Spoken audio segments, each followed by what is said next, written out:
एक लंबे समय पहले एक गांव में सुरेश और कीर्तना नामक पति पत्नी रहते थे। उनके गीतिका नामक एक सुंदर सी बेटी थी। सुरेश हमेशा सबके सामने बेवजह गर्व से पेश आता था। एक दिन शाम के समय में कीर्तना उनके घर पे वड़ा पाव बनाती है। कीर्तना, तुम्हारे हाथ का ये वड़ा पाव सच में बहुत स्वादिष्ट है। और इतने में उनके घर सुरेश के रिश्तेदार आते हैं। अरे सही समय पे आए हैं, मेरी बीवी अभी अभी गर्मा गर्म वड़ा पाव बना रही है, बहुत स्वादिष्ट है। कीर्तना, जरा मेरे रिश्तेदारों के लिए भी वड़ा पाव बना के ले आना। जी अभी लाई। ये कह के गर्मा गर्म वड़ा पाव बना के वहां लाती है और उनके रिश्तेदारों को परोसती है। उनके रिश्तेदार उसे खाने के बाद कहते हैं, सुरेश, तुमने ठीक कहा, हम वाकई ही सही समय में आए हैं, वरना इतने स्वादिष्ट वड़ा पाव हम नहीं खा पाते। मेरी बीवी जब भी वड़ा पाव बनाती है ऐसे ही एकदम स्वादिष्ट वाले ही बनाती है, इसीलिए जितने भी बार बनाती है मैं उन्हें उतने ही प्यार से खाता हूँ। हाँ, बात तो सही है, इतने स्वादिष्ट वड़ा पाव तो कोई आसानी से नहीं बना सकता। अगर तुम्हारी बीवी ने दुकान लगाया तो लोग खरीद के खाएंगे इन्हें। हाँ नरेश, अगर मैं इतना स्वादिष्ट वड़ा पाव बनाती तो पक्का दुकान लगा देती। अगर मैं अपनी बीवी के साथ एक वड़ा पाव का दुकान शुरू करूंगा तो सभी वही आके खाएंगे और उन्हीं स्वादिष्ट वड़ा पाव के बारे में सारा गांव बात करेगा। ये एक अच्छा सोच है। ऐसे ही उसके रिश्तेदारों के जाने के बाद भी उसी विचार के बारे में सोचते रहता है। तब कीर्तना को नजर आता है कि उसके पति किसी सोच में पड़े हैं। उनके पास जाकर कहती है, क्या हुआ जी, किस चीज के बारे में इतना सोच रहे हैं आप?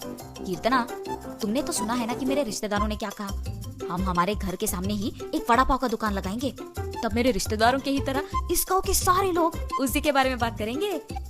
ठीक है, आपके विचार के अनुसार ही हम वड़ा पाव बना के बेचेंगे, लेकिन आपको अब से ऐसे बेवजह गर्व की बातें करना बंद करना पड़ेगा।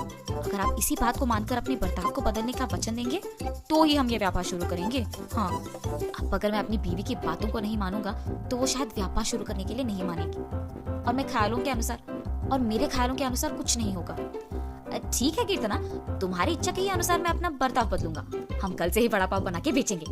और ऐसे ही वो बाहर जाकर वड़ा पाव की तैयारी के लिए जरूरी सामग्री लेकर आता है।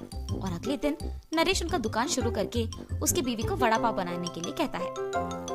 कीर्तना उसके पति की बातों के अनुसार ही वड़ा पाव बनाना शुरू करती है। स्वादिष्ट और गर्मा गर्म वड़ा पाव, आइए बाबू आइए। ऐसे जोर जोर से चिल्लाने के कारण उस तरफ जाते हुए सारे लोग आकर्षित होकर उसके दुकान आते हैं और वड़ा पाव लेके उन्हें खाने लगते हैं। सुरेश, वड़ा पाव तो बहुत गर्म और स्वादिष्ट है। हाँ, अब तक मैंने इतने स्वादिष्ट वड़ा पाव कहीं नहीं खाया है। हाँ, मेरी पत्नी बहुत अच्छा वड़ा पाव बनाती है, उसकी तरह तो और कोई नहीं बना सकता है। ऐसे उनको वड़ा पाव देकर उनसे पैसे लेता है। उस रात को जब बैठ के वो आए हुए पैसों की गिनती करने लगते हैं तो कीर्तना कहती है, अरे वाह, पहले ही दिन हमें लाभ आया है जी। निवेश के पैसों से ज्यादा पैसे तो हमने कमाया है। क्या सच में? अगर हमने ऐसे ही इसे बरकरार रखा ना तो जल्दी हमारा बहुत बड़ा व्यापार बन जाएगा कीर्तना। हाँ, आप सही कह रहे हैं। पहले ही दिन उतने पैसे देख पति पत्नी दोनों खुश होते हैं। ऐसे ही वो हर रोज उनके सोच के मुताबिक वड़ा पाव बना के उसे बेचते हैं और कुछ ही दिनों में उनका व्यापार अच्छा चलने लगता है। मेरे सोच के मुताबिक ही हमारा व्यापार अच्छा चल रहा है, किसी और के दुकान में तो इतने लोग ही नहीं आते हैं। कुछ दिन पहले शुरू करने के बावजूद हमारा व्यापार बाकियों से बहुत बेहतर चल रहा है।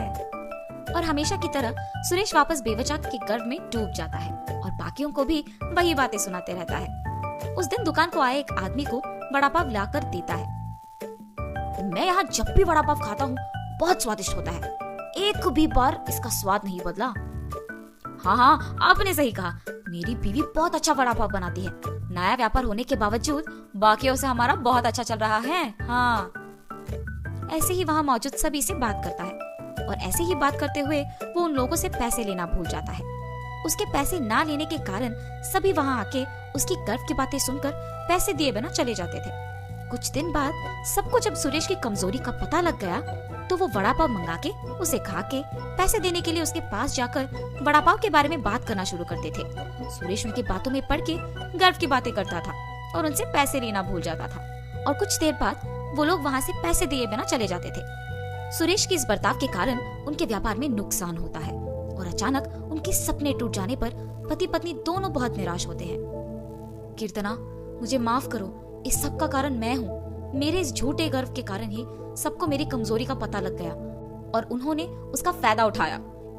इसीलिए हमें अब नुकसान भुगतना पड़ रहा है। ऐसे कह के बहुत दुखी होता है। आपको अपनी गलती का एहसास हो गया, बस ये काफी है। अब से हम हमारा व्यापार ढंग से चलाएंगे। ठीक है कीर्तना। और तब से पति पत्नी दोनों उनका वड़ा पाव का व्यापार बहुत अच्छे से चलाते हुए खुश रहते हैं।